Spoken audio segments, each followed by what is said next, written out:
bagaimana biar kita khusyuk dalam sholat ya. Nggak mikirin utang, nggak mikirin bacan, nggak mikirin gorengan ini habis enggak. Tapi bener ya Pak? Oh, neraka. Kita rokat keduanya. Tapi tetap harus ingat utang tuh harus habis sholat tetap harus ingat. Jangan alasannya nggak boleh ingat utang dalam sholat kemudian habis sholat lupa utang. Harus dibayar. Memang khusyuk yang perlu kita pahami, khusyuk itu bukan suatu rukun dalam sholat. Sehingga orang nggak khusyuk pun nggak batal sholatnya. Cuma itu mempengaruhi tentang faedah sholat setelah sholat. Kan Allah firman tadi, as-sholatu tanha 'anil fahsya wal munkar. Sholat itu mencegah orang daripada kejelekan dan kemungkaran. Itu siapa sebetulnya dikaji sama para ulama? Ya orang yang sholatnya khusyuk. Karena orang kalau sholat khusyuk sehari 5 kali dia khusyuk berhadapan dengan Allah, maka otomatis dia selalu merasa dipantau oleh Allah. Makanya Allah firman, as-sholatu tanha 'anil fahsya wal munkar. Itu sholat yang khusyuk.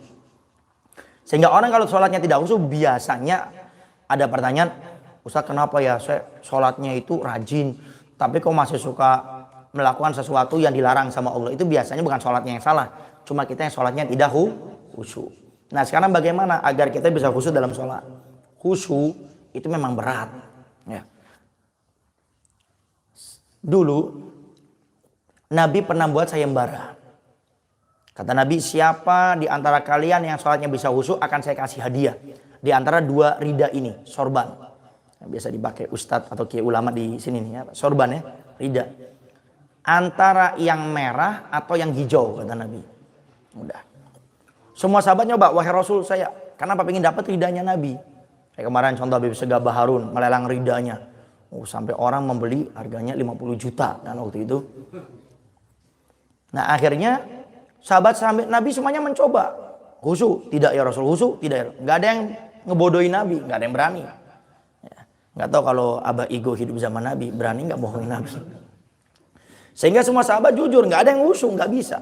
Muncullah yang terakhir Imam Ali bin Abi Thalib. Yang beliau ini pernah mengatakan, idza kushifal ghita mazdadtu yakina. Kalau langit ini dibuka semuanya, neraka diperlihatkan oleh Allah di mataku, kata Imam Ali. Neraka diperlihatkan oleh Allah di mataku dengan siksanya, iman saya nggak bakal bertambah. Kenapa? Imam Ali ini imannya sudah mentok, sehingga nggak bakal bertambah. Coba lihat di saat beliau sholat, dari takbirnya khusyuk, fatihahnya khusyuk, baca suratnya khusyuk, rukuknya, tumak ninanya, iktidalnya, semuanya khusyuk. Tapi di saat rakaat terakhir, waktu sedang tasyahud akhir, itu khusyuk. Waktu akan salam, ingat, habis ini saya pilih rida yang hijau apa rida yang merah ya, kata Imam Ali. Ini sekelas Imam Ali. Setelah salam Imam Ali, bagaimana wahai Ali, khusyuk enggak? Demi Allah wahai Rasul saya khusyuk. Tapi waktu saya mau salam saya ingat, habis ini saya milih rida yang mana? Yang merah apa yang hijau? Bagaimana wahai Rasul? Tetap itu namanya tidak khusyuk. Itu sekelas Imam Ali. Sehingga memang berat. Tapi para ulama ngajarkan tetap gimana sih caranya biar sholat kita khusyuk. Perhatikan 2 keadaan ini. Keadaan sebelum sholat dan keadaan di saat kita sholat. Di saat sebelum sholat perhatikan 4 perkara. Maka dengan 4 perkara ini insya Allah bisa khusyuk. 1. Sempurnakan wudhunya kita.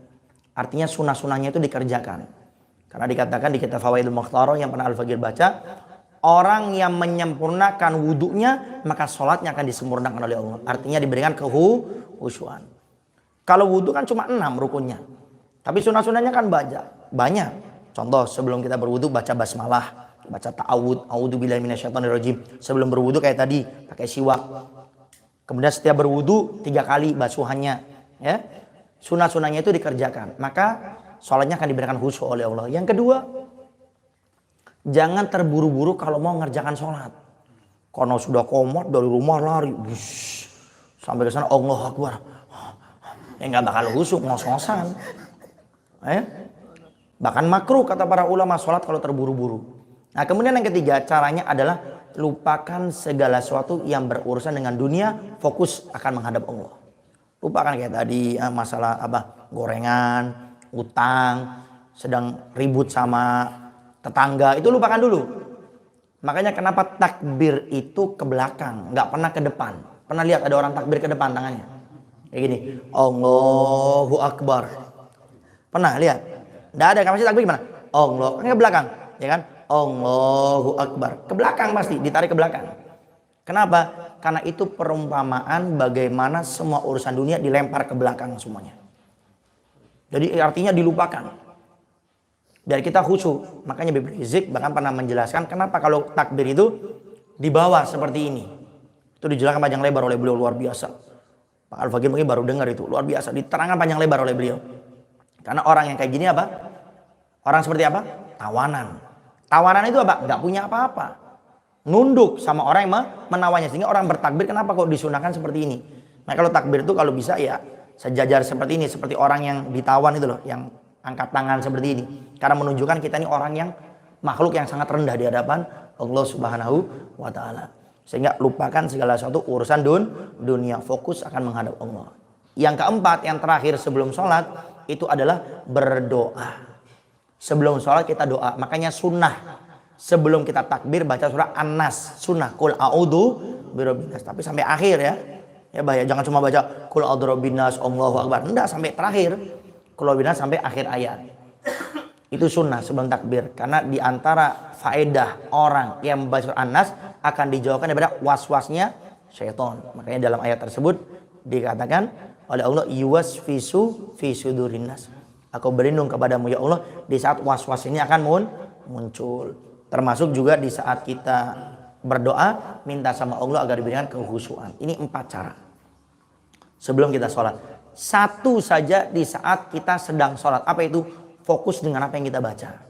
Orang yang mikirin kacang hijau, mikirin mie goreng, mikirin mie rebus, karena dia waktu baca itu nggak fokus. Baca Al-Fatihah nggak fokus. Dan bahkan terkadang juga rokaatnya tuh lupa. Duh, ini 2 apa 3 ya? Kenapa nggak fokus? Ada yang dipikirkan. Nah, sehingga dengan kita ini fokus dengan apa yang kita baca, maka insya Allah kita akan fokus. Ya, termasuk contoh, bagaimana Ustadz saya sudah fokus baca tahiyat, sampai imamnya belum salam-salam ini. Bacanya kayaknya panjang banget ini. Jangan kita diem. Karena sholat itu secara bahasa artinya doa kebaikan. Sehingga kita tetap dianjurkan berzikir dengan yang kita hafal. Tapi yang lebih diutamakan dikir-dikir doa-doa dari Al-Quran ataupun dari hadis-hadis Nabi atau para ulama. Itu cara biar kita bisa khusyuk dalam sholat kita. Wallahu a'lam bishawab.